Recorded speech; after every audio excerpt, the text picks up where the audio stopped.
할렐루야! 할렐루야!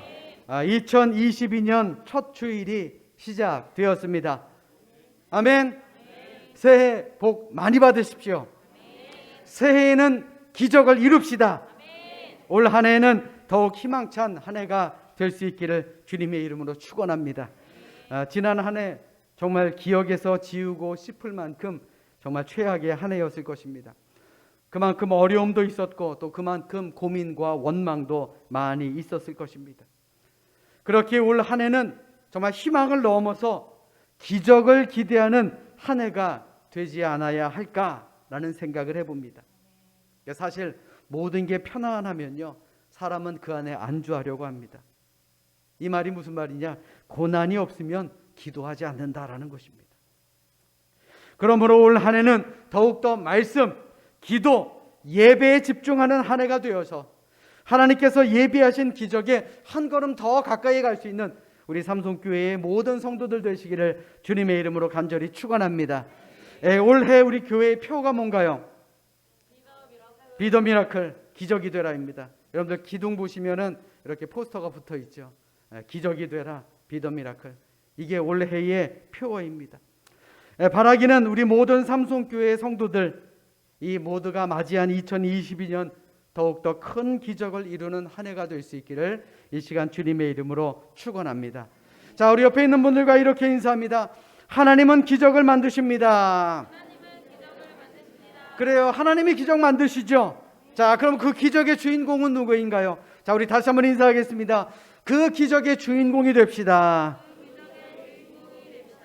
그래, 우리 모두가 하나님께서 예비해 두신 그 기적의 주인공들 되시기를 주님의 이름으로 축원합니다. 여러분들 기적을 믿으십니까? 세상 사람들은요, 기적이라고 말합니다. 그런데 우리는 조금 다르게 생각해야 합니다. 세상 사람들이 기적이라고 말하는 것은요, 우리에게는 이미 하나님께서 계획하시고 미리 예비해 두신 은혜입니다. 아멘. 사람들은 일어날 수 없는 일이 일어났다라고 하지만 우리는요, 하나님께서 미리 계획하시고 예비하신 은혜를 누리면 됩니다. 그러므로 우리 모두가 하나님께서 예비해 두신 은혜의 주인공들 되시기를 주님의 이름으로 축원합니다. 자, 우리 성경을 높이 들고 우리의 믿음을 고백합시다.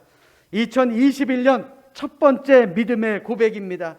우리 다 함께 큰 소리로 믿음을 고백합시다. 함께 고백합니다. 시작. 저는 예수 믿어 구원받았습니다. 저는 예수 믿어 하나님 자녀 되었습니다. 저는 예수 믿어 천국 백성 되었습니다. 하나님께서 선물로 주신 오늘 하나님 말씀으로 가르침을 받습니다. 눈을 열어 죄 법 안에 있는 놀라운 진리를 보고 깨닫게 하소서. 아멘으로 순종하여 하나님께 영광 돌리는 삶이 되게 하소서. 아멘. 고백한 대로 사시기를 주님의 이름으로 축원합니다. 우리가 살다 보면 정말 여러 가지 다양한 일들이 우리 앞에 펼쳐지게 됩니다. 이런 일들 가운데는 우리를 기쁘고 즐겁고 행복하게 만들어주는 일이 있죠. 그런데 늘 우리의 인생이 그렇습니까? 아닙니다. 그와는 반대로 어려움, 고민거리들도 많습니다.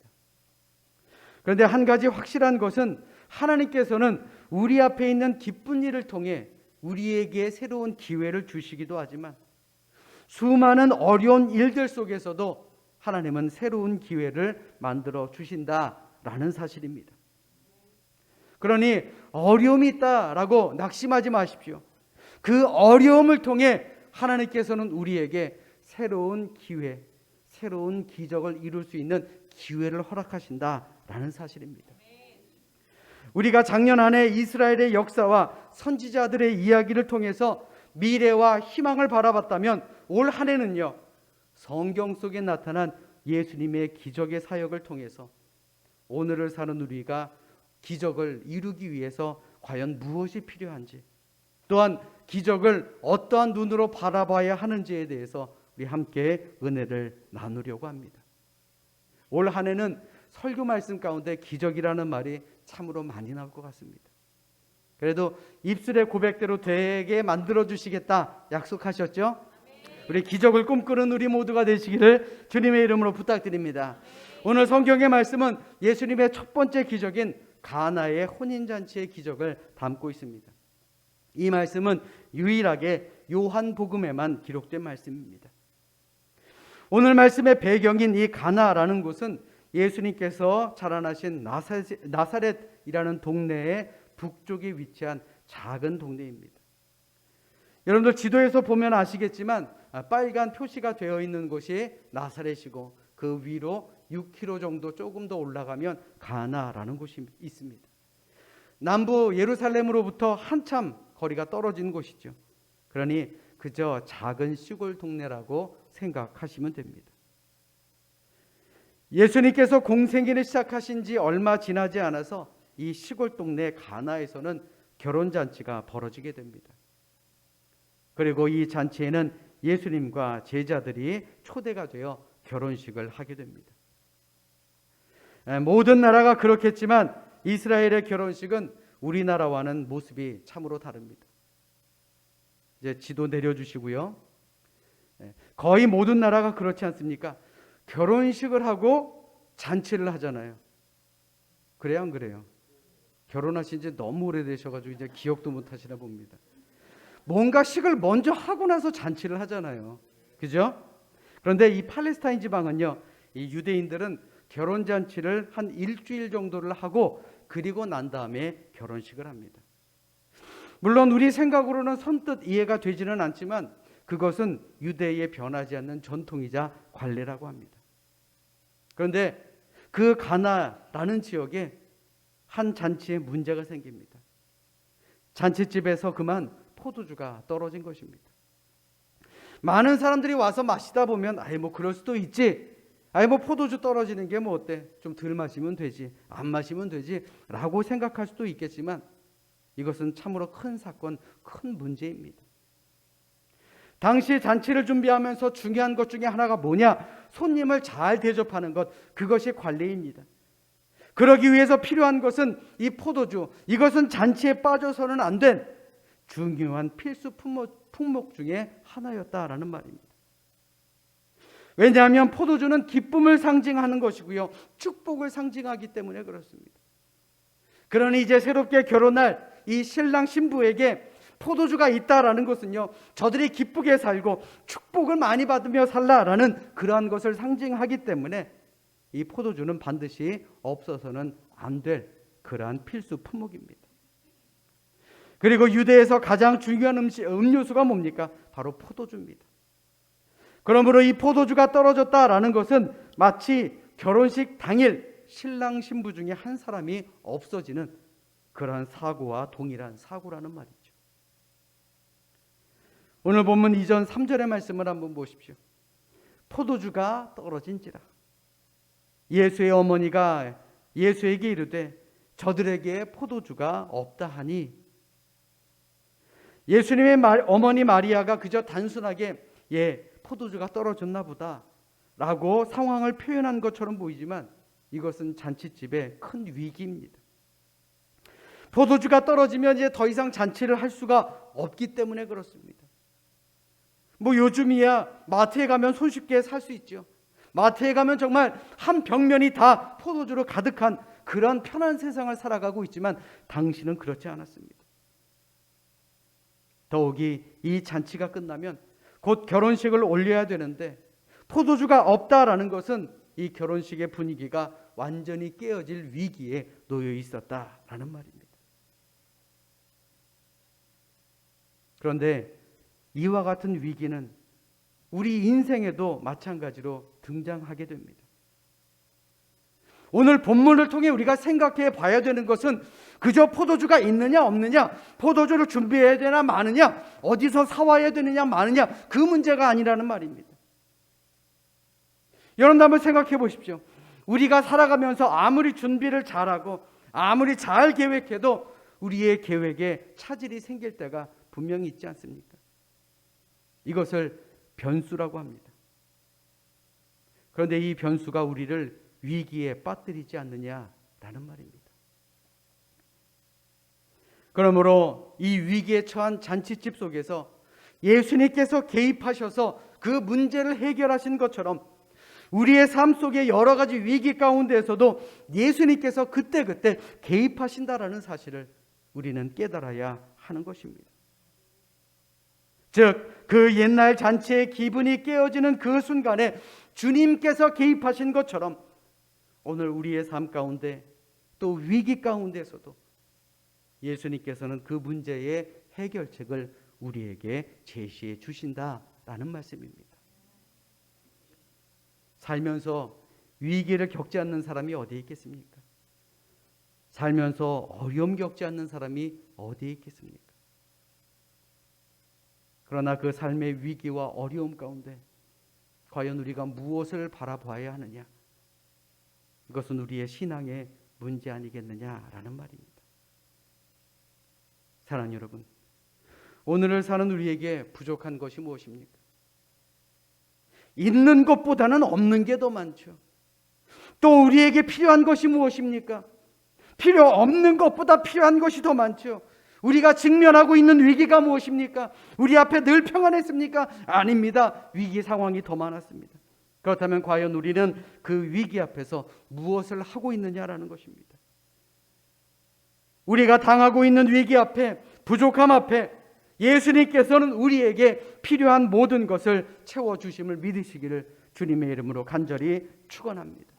그 옛날 2000년 전에 가나에서 일어났던 그 기적이 오늘을 사는 우리에게도 일어남을 믿으시고 오늘 하루도 말씀 안에서 승리하는 우리 모두가 되시기를 주님의 이름으로 축원합니다.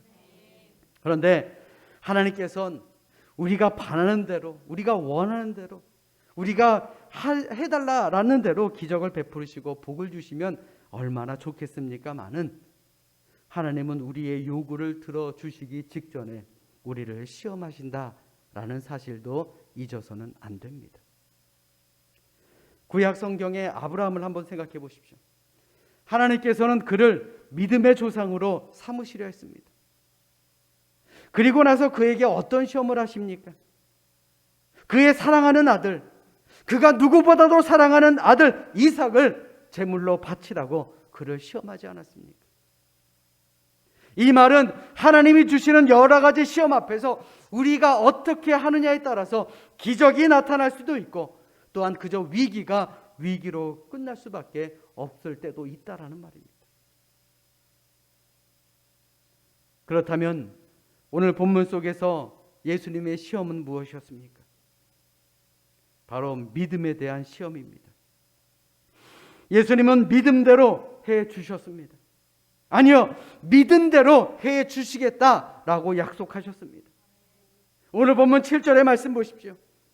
예수께서 그들에게 이르시되 항아리에 물을 채우라 하신즉 아귀까지 채우니. 어디까지 채웠다 그랬어요? 끝까지 채웠다 그랬습니다. 이스라엘 사람들은 집에 들어올 때 길에서 묻은 먼지, 또 이런 손과 발에 묻은 먼지를 물로 씻고 오는 것이 예의였습니다. 그러다 보니 집 앞에는 손과 발을 씻을 수 있는 돌 항아리에 물을 담아두는 것이 관례였습니다. 그런데 한번 생각해 보십시오. 잔치집에 포도주가 떨어졌다라는 것은요, 이 돌 항아리에 물도 떨어졌다라고 봐야 하지 않겠습니까? 워낙에 많은 사람들이 왔으니까요. 그런데 예수님은 뭐라고 말씀하십니까? 이 돌 항아리에 물을 채우라라는 것입니다. 한번 생각해 보십시오. 아니 이제 더 이상 손님도 안 오는데 왜 물을 채우라고 하십니까? 아니 이거 물 채우는들 무슨 필요가 있겠습니까? 이제 더 이상 손님 안 오는데 우리가 굳이 물을 채울 필요가 있겠습니까? 하는 생각이 드는 것은 당연하지 않겠습니까? 물론 오늘 본문 이전 5절의 말씀처럼 예수님의 어머니가 하인에게 너희에게 무슨 말씀을 하시든지 그대로 하라 라고 당부하시기는 했지만 멀리까지 가서 물을 길어와야 하는 번거로움은 누구의 몫입니까? 하인들의 몫이지요. 사실 하인들의 입장으로서는 항아리의 반 정도만 물로 채워도 됩니다. 아니 안 채워도 됩니다. 더 이상 올 사람도 없는데요. 그럼에도 그들은 항아리 아귀까지 채웠다라고 성경은 증거하고 있습니다.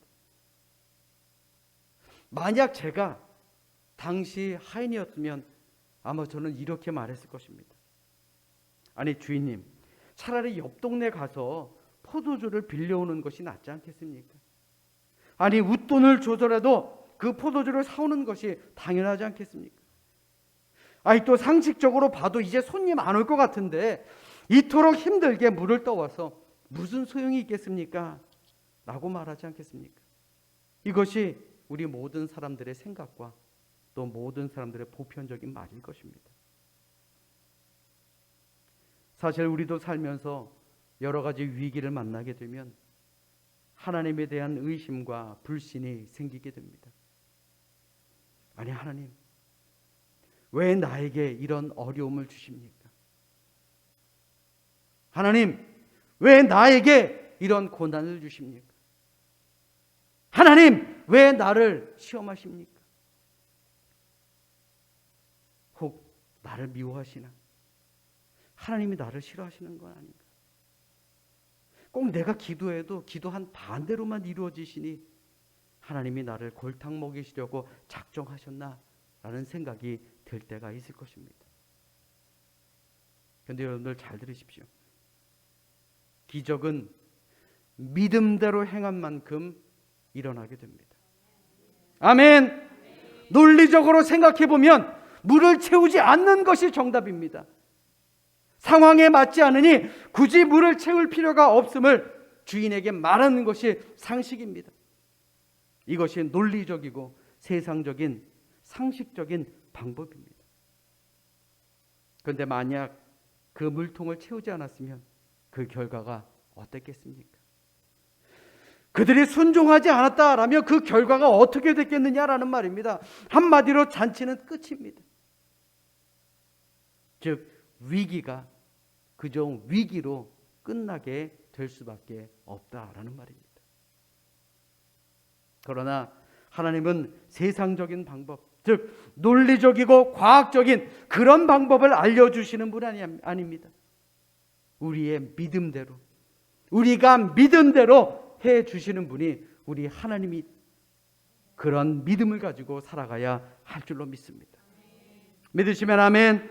우리가 얼마나 믿고 얼마나 의지하고 얼마나 따르냐에 따라서 우리의 믿음대로, 내가 믿은 대로 기적을 베풀어 주시는 분이 우리 하나님이심을 우리는 믿어야 할 줄로 믿습니다. 아멘. 우리 따라서 합니다. 믿음대로 충만케 하십니다. 자, 다시 한번요. 믿은 대로 우리를 채워주십니다. 그래요. 하나님은요, 우리의 믿음대로 충만케 하시는 분이고요. 내가 믿은 대로 우리를 채워주시는 분입니다. 이거 하나 잊지 않고 돌아가시는 우리 모두가 되시기를 주님의 이름으로 부탁드립니다. 이제 본문 8절의 말씀을 같이 보겠습니다. 자막으로 준비했으니 우리 같이 읽도록 하겠습니다. 함께 읽습니다. 시작. 이제는 떠서 연회장에게 갖다 주라 하심에 갖다 주었더니 아멘. 예수님께서는 하인들에게 또다시 말도 안 되는 주문을 하셨습니다. 손님들에게는 포도주가 필요한데 엉뚱하게도 손과 발을 씻는 물을, 이 돌 항아리를 채워서 연회장에 갖다 주라라는 것입니다. 이 연회장이 무슨 말이냐? 그 파티를 주관하는 주방장 혹은 지배인 그런 사람을 말합니다. 여러분 한번 상식적으로 생각해 보십시오. 포도주를 가져오라고 이야기를 했는데 돌 항아리를 들고 왔는데 그 안에 물이 들어있다. 물을 떠간 하인은 자칫하면 연회장에서 봉변을 당할 수도 있습니다. 혼이 나거나 그 자리에서 쫓겨날 수 있는 그런 상황이었습니다. 그러나 하인들은 맹물인 줄 알고도 예수님께서 갖다 주라 하시니 갖다 주었던 것입니다. 물론 예수님께 모든 책임을 다 물을 수도 있는 상황이죠. 왜 이거 갖고 왔어? 아, 연회장님, 이거 제 책임 아닙니다. 예수라는 사람이 갖다 주라 그래서 가져왔습니다. 라고 말해도 되는 문제입니다. 그런데 상식적으로 한번 생각해 봅시다. 아무리 예수님의 명령이라 할지라도 결혼식의 주인공이 예수님입니까? 아닙니다. 또 예수님이 그 신랑 신부의 부모님입니까? 아닙니다. 그저 30살의 젊은이의 말에, 그것도 손님으로 온 예수라는 사람 말에 하인들이 순종하며 행동한다라는 것이 가당키나 한 일이겠느냐라는 말입니다. 그러나 그들의 순종의 결과는 어땠습니까? 9절 말씀 보십시다. 연회장은 물로 된 포도주를 맛보고도 어디서 났는지 알지 못하되 물떠온 하인들은 알더라. 더욱이 10절의 말씀에 보시면 더 놀라운 기적이 일어납니다. 우리 10절 말씀 같이 합독하도록 하겠습니다. 함께 읽습니다. 시작. 말하되 사람마다 먼저 좋은 포도주를 내고 취한 후에 낮은 것을 내거늘 그대는 지금까지 좋은 포도주를 두었도다 하니라. 아멘. 파티를 책임지는 연회장조차도 포도주를 극찬하며 신랑을 칭찬하는 기적 가운데 또 다른 기적이 일어난 것이 아닙니까? 사랑 여러분, 잘 들으세요. 물은 99도까지는 액체입니다. 그러나 100도가 되어 물이 끓으면 이것은 바로 액체에서 기체가 되게 됩니다. 반대로 온도를 낮추면 영상 1도까지는 액체입니다. 그러나 1도가 내려가 0도가 되면 그 물은 얼면서 고체가 됩니다. 이 말이 의미하는 것이 무엇입니까? 변화에는 일정한 시간과 과정이 필요하다라는 말입니다.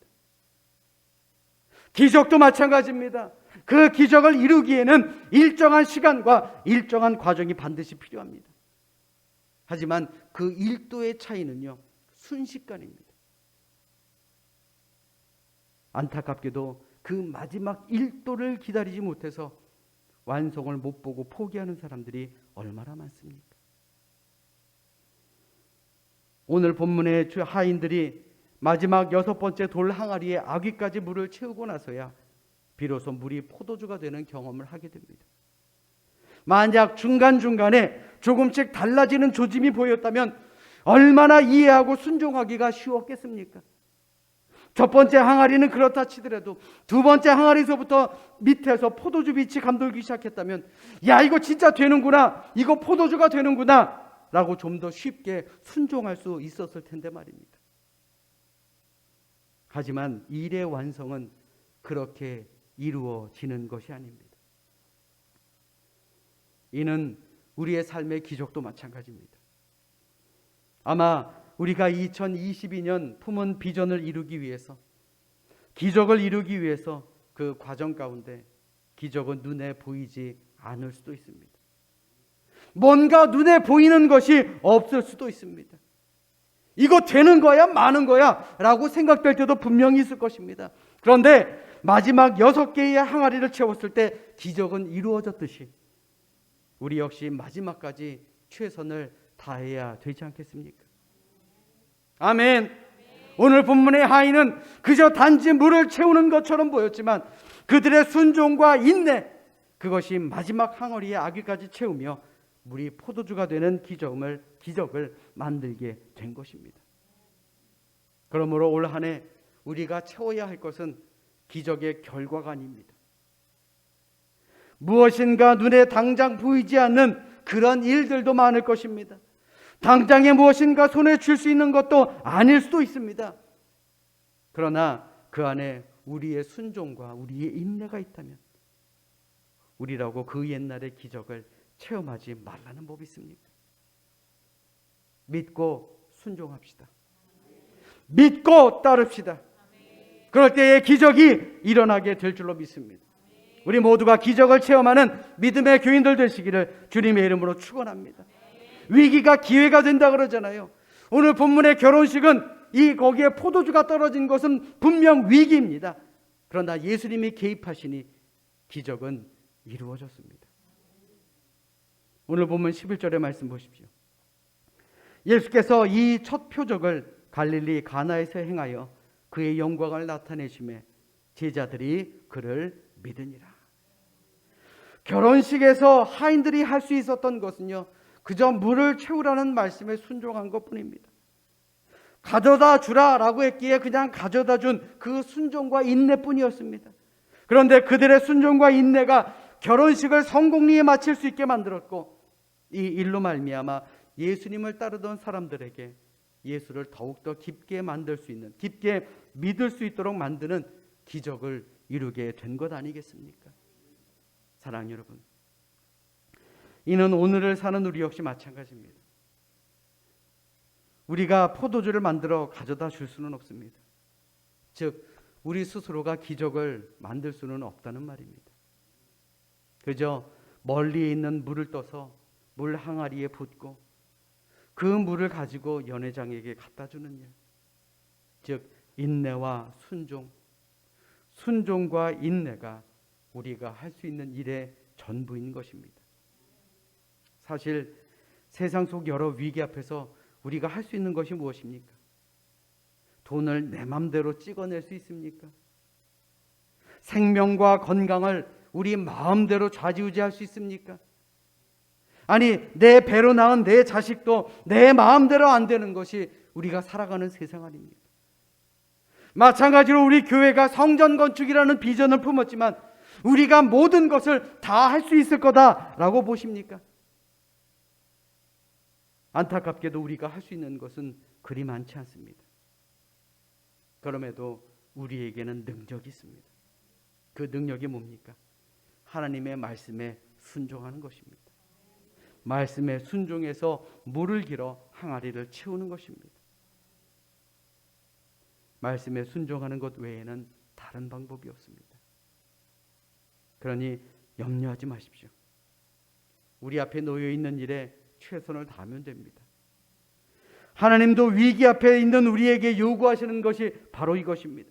내가 가진 것으로, 우리가 할 수 있는 것으로 하나님께서는 이러한 것들을 요구하신다라는 사실, 우리는 이것을 믿어야 할 것입니다. 삶에 문제가 없는 분들 없습니다. 그러나 우리가 삶의 문제를 해결할 수는 없습니다. 그러나 무엇을 할 수 있습니까? 기도는 할 수 있잖아요. 아멘. 말씀을 읽을 수는 있으니 우리의 마음에 말씀을 채울 수는 있지 않습니까? 아멘. 우리의 삶 속에 기쁨이 되는 이 예배를 하나님께 진정으로 드릴 수 있지는 않습니까? 하나님 앞에 찬양으로, 헌신함으로, 희생함으로 하나님의 기쁨을 채워 드릴 수는 있지 않겠느냐라는 말입니다. 비록 내가 가진 것은 없어도 하나님께 감사하는 마음을 가질 수 있는 것은 아니겠습니까? 하나님은 그것을 보신다라는 것입니다. 그것을 원하신다라는 것입니다. 사랑 여러분, 기적을 이루는 것은 세상 논리와의 싸움입니다. 상식적으로, 과학적으로, 논리적으로 모든 것이 불가능하다라고 말할 때에 우리는 세상의 논리와 싸워 기적을 이루어야 할 줄로 믿습니다. 우리가 믿고 순종하고 인내할 때에 분명 세상 사람들도 놀라고 우리 스스로도 놀랄 만한 그러한 기적이 만들어질 줄로 믿습니다. 그러니 흔들리지 맙시다. 의심하지 맙시다. 우리 모두 기적을 만들어냅시다. 우리 모두가 기적의 주인공이 될 수 있기를 주님의 이름으로 간절히 축원합니다. 아멘. 아멘. 비록 지금 우리의 앞에 보이는 것은 빈 항아리일 수도 있습니다. 더욱이 지금 우리에게 보이는 것은 포도주가 아닌 채워진 물로 보일 때도 있을 것입니다. 그러나 위기 가운데 우리의 필요를 채워주시는 하나님께서 우리의 믿음과 인내를 보시고 우리가 순종할 때에 기적이 일어나게 만드심을 믿으시고 2022년 맹물이 아닌 정말 포도주가 되는 기적을 맛볼 수 있는 우리 삼성교회의 모든 성도들이 될 수 있기를 주님의 이름으로 간절히 축원합니다. 축원합니다. 우리 시간 같이 조용히 합심으로 기도하겠습니다.